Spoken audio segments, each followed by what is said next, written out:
Swastiastu, selamat pagi anak-anak. Bagaimana kabar kalian? Nah, Ibu doakan semoga semuanya tetap sehat dan masih bersemangat mengikuti pembelajaran daring ini. Untuk pembelajaran matematika wajib hari ini itu tetap berjalan sesuai jadwalnya ya. Nah, mohon perhatikan hal-hal berikutnya. Yang pertama, sebelum kita melakukan aktivitas pembelajaran, ada sebaiknya kita berdoa di rumah masing-masing sesuai dengan agama dan kepercayaan masing-masing demi kelancaran kita melakukan aktivitas pembelajaran ini. Nah, yang kedua, selanjutnya, silakan kalian akses nesa-elearning.com dengan akun kalian masing-masing dan jangan lupa juga kalian melakukan absensi pada kurs matematika wajib. Kemudian kalian cari set pembelajaran yang pertama. Nah, berikut Ibu share itu Nesa e-learning-nya. Nah, di sini kalian melakukan absensi terlebih dahulu nanti ya. Kalian melakukan absensi sesuai dengan kelasnya masing-masing, jangan sampai salah absen.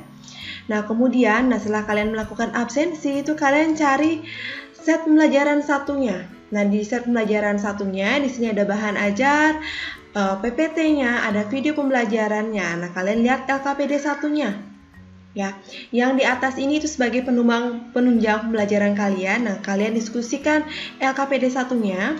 Kalian diskusikan di sini, di bagian forum diskusi. Ingat, diskusikan bersama kelompoknya yang sudah Ibu bagi.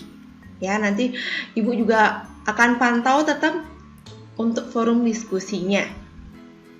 Nah, pada pembelajaran hari ini itu apa saja materi yang akan kita bahas. Ini kompetensi dasar dan IPK-nya bisa kalian cermati, udah Ibu share di WA grupnya. Nah, tujuan pembelajaran hari ini itu kalian dapat menemukan konsep integral itu sebagai kebalikan dari turunan fungsi. Kemudian kalian dapat menjelaskan sifat-sifat integral tertentu.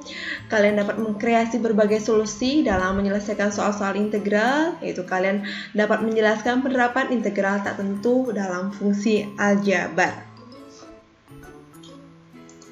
Sebelum kita mulai untuk pembelajaran integral tak tentunya, apakah kalian masih ingat dengan bilangan eksponen? Ayo, siapa yang bisa ngasih penjelasan apa sih bilangan eksponen itu? Izin menanggapi, Bu. Saya atas nama Imade Adi Ananda Permana, absen 6. Menurut saya, eksponen adalah suatu bentuk perkalian dengan bilangan yang sama dan diulang-ulang, atau yang biasa kita sebut pangkat. Oke, bagus sekali Adi. Jadi eksponen itu nama lainnya juga bisa disebut dengan bilangan pangkat. Nah, gimana sifat-sifat bilangan eksponen? Ada yang bisa? Izin menanggapi, Bu. Saya atas nama Niluh Kade Asri Bintari, nomor absen 20. Sifat-sifat bilangan eksponen diantaranya: yang pertama, dalam bentuk perkalian, pangkat akan ditambah dengan syarat bilangan pokok sama. Contohnya, A pangkat M dikali A pangkat N sama dengan A pangkat M ditambah N. Sifat yang kedua, dalam bentuk pembagian, pangkat akan dikurang dengan syarat bilangan pokok sama. Contohnya, A pangkat M dibagi A pangkat N sama dengan A pangkat M dikurang N. Sifat yang ketiga, jika dalam bentuk kurungan, pangkat akan dikalikan dengan syarat bilangan pokok sama. Contohnya, dalam kurung A pangkat M dipangkatkan N akan sama dengan A pangkat M kali N. Sifat yang keempat, bila ada dua bilangan di dalam kurung, kemudian diberi pangkat, maka kedua bilangan tersebut akan memiliki pangkat yang sama. Contohnya, A kali B pangkat M. A kali B-nya dalam kurung sama dengan A pangkat M dikali B pangkat M. Sifat yang kelima, bila ada dua bilangan dalam bentuk pecahan, kemudian diberi pangkat, maka penyebut dan pembilang akan memiliki pangkat sama. Contohnya, dalam kurung A per B pangkat M akan sama dengan A pangkat M per B pangkat M. Sifat yang keenam, 1 per A pangkat N sama dengan A pangkat min N. Dalam bentuk ini, apabila penyebut berpangkat positif, kemudian dipindahkan ke atas, maka pangkatnya akan bernilai negatif. begitupun sebaliknya. Sifat yang ketujuh yaitu akar pangkat M dari A pangkat M sama dengan A pangkat M per N. Dalam bentuk ini, bila disederhanakan, N akan menjadi penyebut dan M akan menjadi pembilang. Dan N harus lebih dari atau sama besar dengan 2. Sifat yang terakhir yaitu A pangkat 0 sama dengan 1, dengan syarat A tidak boleh sama dengan 0. Sekian dari saya, Bu. Mohon koreksinya. Wah, bagus sekali Bintari. Itu udah semua dari sifat-sifat eksponen yang kamu sebutin ya. Nah, sekarang selain itu materi prasyaratnya itu dari bilang eksponen, kalian juga harus mengingat kembali materi turunan fungsi yang pada bab sebelumnya. Nah, sekarang coba deh Ibu mau ngetes nih. Coba kalian cari deh berapa turunan pertama dari 3x kuadrat min 2x plus 1. Silakan yang bisa.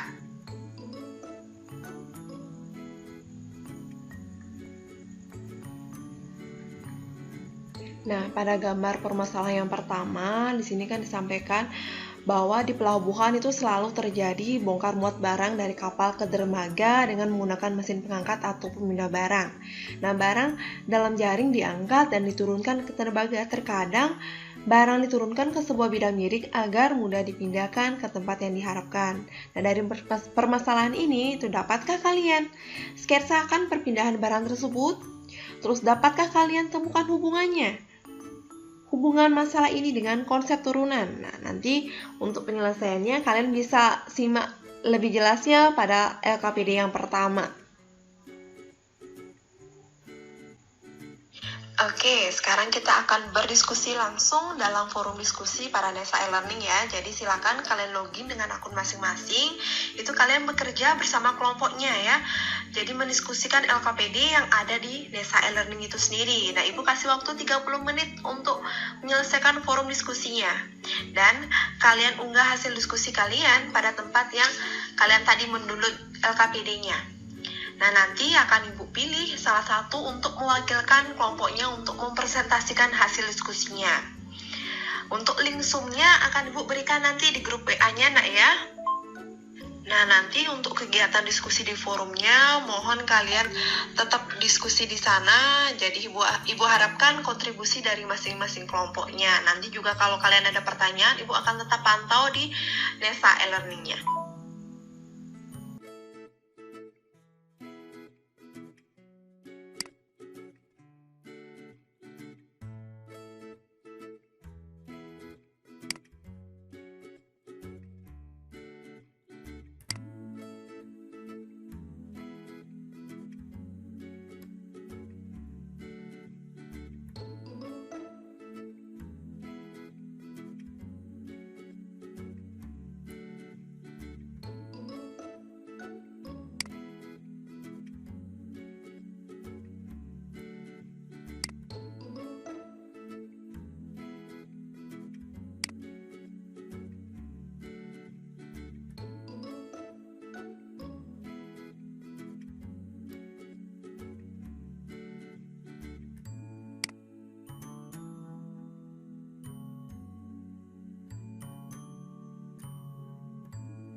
Selamat pagi anak-anak semua.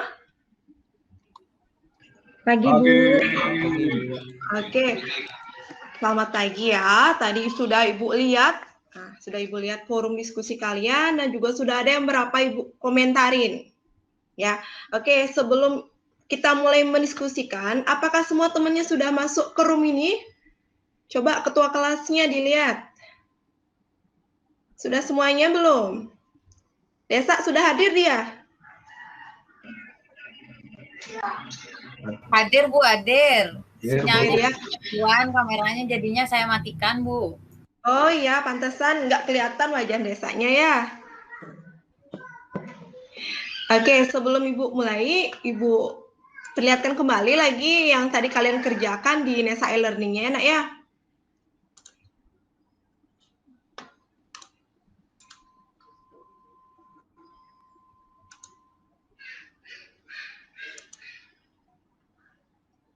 Oke, tunggu sebentar, Nak.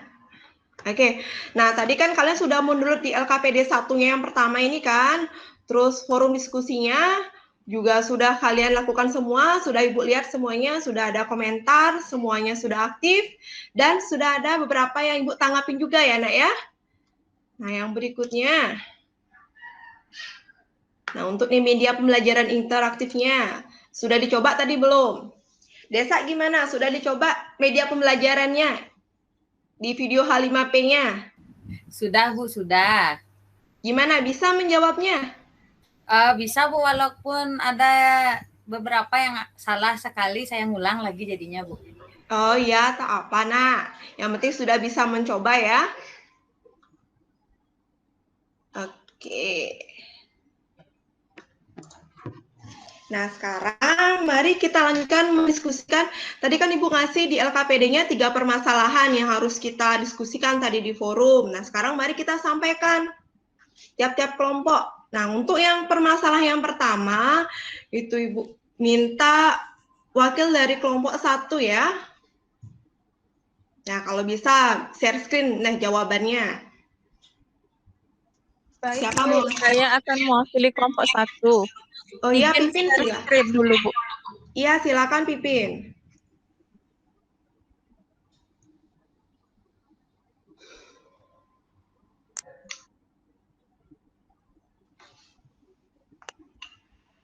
Ya, jadi ini permasalahan yang ada pada jadi ini soal yang ada pada permasalahan nomor 1. Di pelabuhan selalu terjadi bongkar muat barang dari kapal ke dermaga dengan menggunakan mesin pengangkat atau pemindah barang. Barang dalam jaring diangkat dan diturunkan ke dermaga. Terkadang barang diturunkan ke sebuah bidang miring agar mudah dipindahkan ke tempat yang diharapkan. Dari permasalahan ini, kelompok kami mensketsa perpindahan barang tersebut, kemudian menentukan hubungan masalah ini dengan konsep turunan. Jadi gambar yang kami buat seperti ini, Bu. Jadi ini adalah mesin pengangkutnya. Pipin, Ya. mungkin bisa diperbesar Pipin biar bisa dilihat sama temennya jawabannya ya. Diperbesar. Mohon maaf Bu, gimana caranya ini memperbesar? Kamu pakai PDF ya? Ya, pakai PDF di atas. Di atas itu yang mana? Oh ya, terima kasih. Ya bagus. Ya.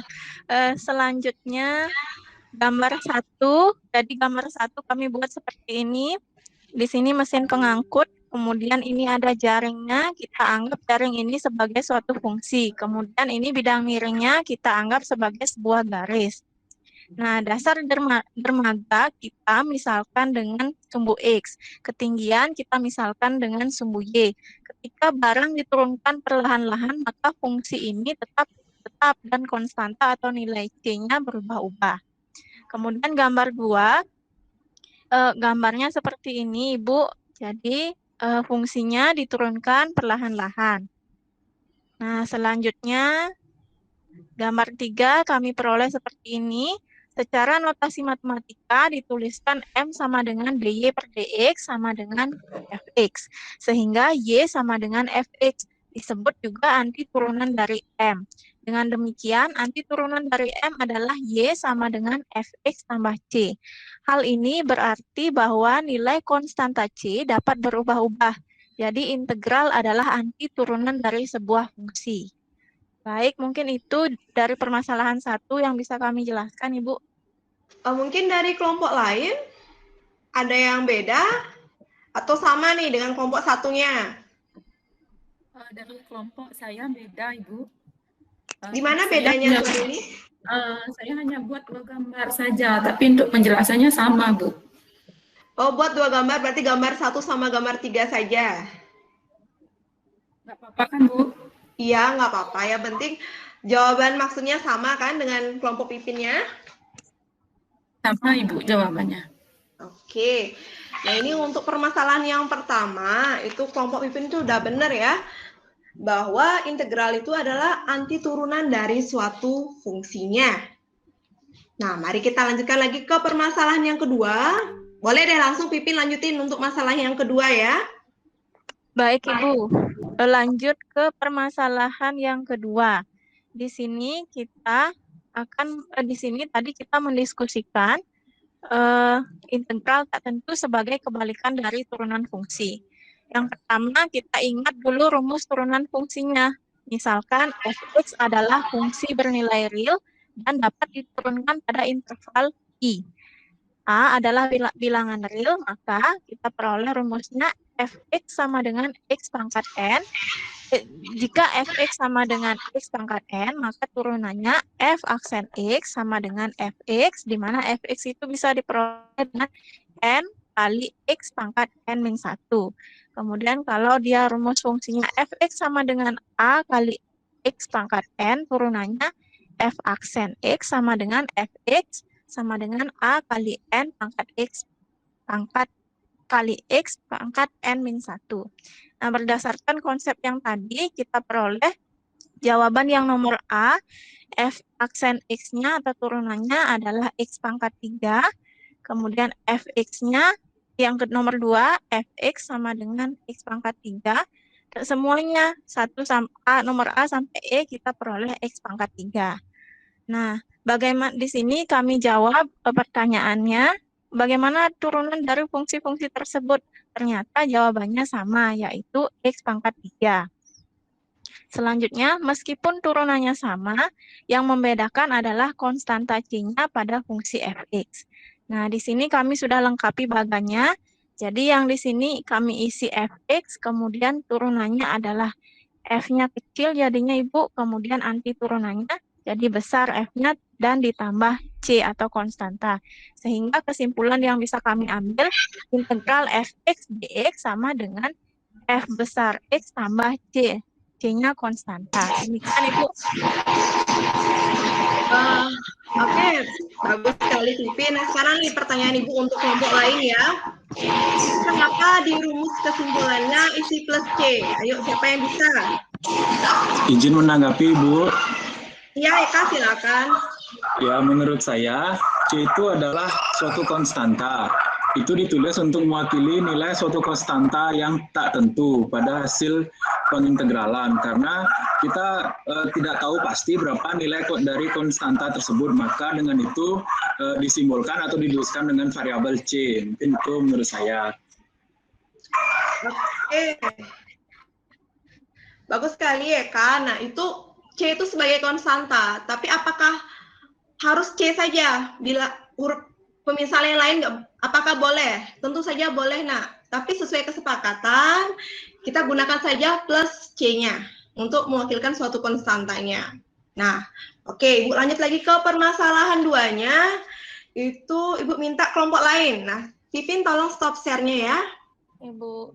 Oke, nah kelompok lainnya mungkin kelompok 3 bisa diwakilkan untuk permasalahan yang ketiganya.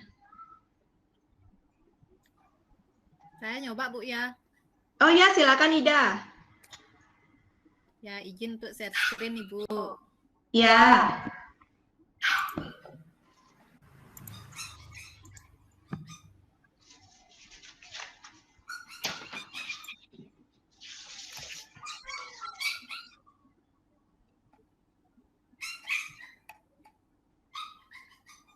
Dibacakan dulu permasalahannya, Ida ya.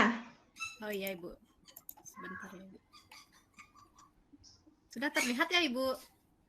Sudah cukup jelas. Ya, jadi untuk permasalahan yang ketiga di sini Pak Rudi adalah seorang wali kota yang wilayahnya sangat luas. Suatu hari dia mendengar bahwa 12 orang warga kotanya terinfeksi virus yang berbahaya. Kemudian Pak Rudi memanggil stafnya untuk memperoleh informasi bahwa virus itu ternyata sangat berbahaya. Jadi belum ada vaksinnya dan penyebarannya sangat cepat. Wabah virus ini sudah menyerang kota-kota lain. sebagai wali kota, Pak Rudi harus segera mengambil tindakan yang tepat. Namun dia tidak ingin tahu seberapa cepat virus ini menyebar. Jadi seorang ahli epidemiologi mengatakan biasanya laju penambahan banyaknya pasien per hari itu dinyatakan dengan rumus Px itu sama dengan min 6x kuadrat ditambah 36x tambah 12. Jadi dengan x itu adalah rentang dari awal mula munculnya kasus. Nah, kemudian Pak Rudi ingin tahu setelah 5 hari menjadi berapa warga kota yang sakit karena virus ini. Nah, jadi ini hasil diskusi saya dan teman-teman, Ibu. Nah, jadi diketahui dalam permasalahan tersebut awal mula virus itu adalah 12 orang warga. Kemudian laju penambahan pasiennya jadi dirumuskan Vx itu sama dengan min 6x kuadrat tambah 36x tambah 12. Kemudian yang ditanyakan dalam permasalahan tersebut berapa warga yang terinfeksi virus setelah 5 hari. Nah, ini jawaban dari kelompok kami, Bu. Jadi perubahan jumlah pasien itu adalah integral dari min 6x kuadrat tambah 36x plus 12x. Nah, setelah dihitung hasil integralnya kami dapatkan min 2x pangkat 3 tambah 18x kuadrat tambah 12x tambah c. Nah, jadi awal kemunculannya kita anggap x-nya itu adalah 0. Nah, jadi tinggal disubstitusikan ke Vx yang tadi, didapatkanlah C-nya itu adalah 12. Nah, sehingga fungsi perubahannya itu menjadi min 2x pangkat 3 tambah 18x kuadrat tambah 12x tambah 12. Nah, kemudian total pasien setelah 5 hari, jadi 5 kami substitusikan ke fungsi perubahan ini. Setelah dihitung, kelompok kami mendapatkan jawaban 212, Ibu. Ya, jadi jumlah pasien setelah 5 hari, kelompok kami mendapatkan hasil 212 orang, Ibu. Oke, baik. Nah, sekarang Ibu mau nanya nih, kenapa Ida saat mencari C-nya menggunakan X-nya sama dengan 0? Ya, jadi karena awal munculnya virus itu tadi kalau nggak salah ada 12 orang warga, Ibu, yang terinfeksi. Oke, jadi kan karena di permasalahan tadi itu dijelaskan bahwa awal mula virusnya kan, berarti dari X-nya yang 0. Oke, bagus sekali. Kelompok lain gimana? Ada jawaban yang berbeda? Gimana yang lainnya? Sama, Ibu. Oke, yang lainnya sama. Nah, mungkin Ida bisa stop share ya. Nah, kemudian ada yang bisa memukakan bagaimana sifat-sifat dari integral tak tentu fungsi aljabarnya. Oke, ada yang bisa? Bagaimana? Ini, Bu. Oh ya, silakan Suarini. Dari kelompok 4 ya? Iya, Ibu. Oke, ya. Bisa sifat-sifat aljabar, diantaranya yang pertama sifat konstanta. Sifat ini menyatakan bahwa integral 1 dx sama dengan x ditambah 1. Kemudian yang kedua, sifat perkalian konstanta fungsi. Sifat ini menyatakan bahwa integral kf x dx sama dengan k integral fx dx. K adalah konstanta dan fx adalah fungsi atau variabel. Kemudian yang ketiga, sifat penjumlahan fungsi. Sifat integral tak tentu. Yang ketiga menyatakan bahwa integral fx ditambah gx dx sama dengan integral fx dx ditambah integral gx dx. Kemudian sifat yang keempat, sifat pengurangan fungsi. Sifat ini menyatakan bahwa integral fx kurang gx dx sama dengan integral fx dx dikurang integral gx dx. Demikian, Ibu. Oke, Suarini, terima kasih ya. Mungkin tadi ada sedikit kesalahan pada di sifat konstantanya ya. Tadi Suarini bilang integral 1 dx itu sama dengan x plus 1. Bukan plus 1 ya, tapi x plus c-nya. Mungkin nanti hati-hati membaca bukunya ya. Oh iya, salah baca, Bu.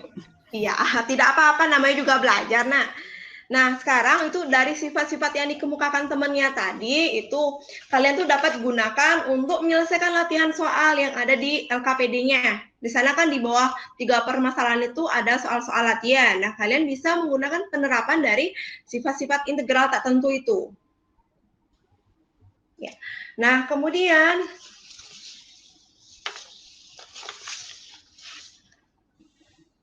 tadi kan kalian sudah mengerjakan LKPD-nya sudah dengan baik, terus kita juga sudah melakukan diskusinya. Nah, sekarang siapa yang mau menyimpulkan hasil pembelajaran kita hari ini?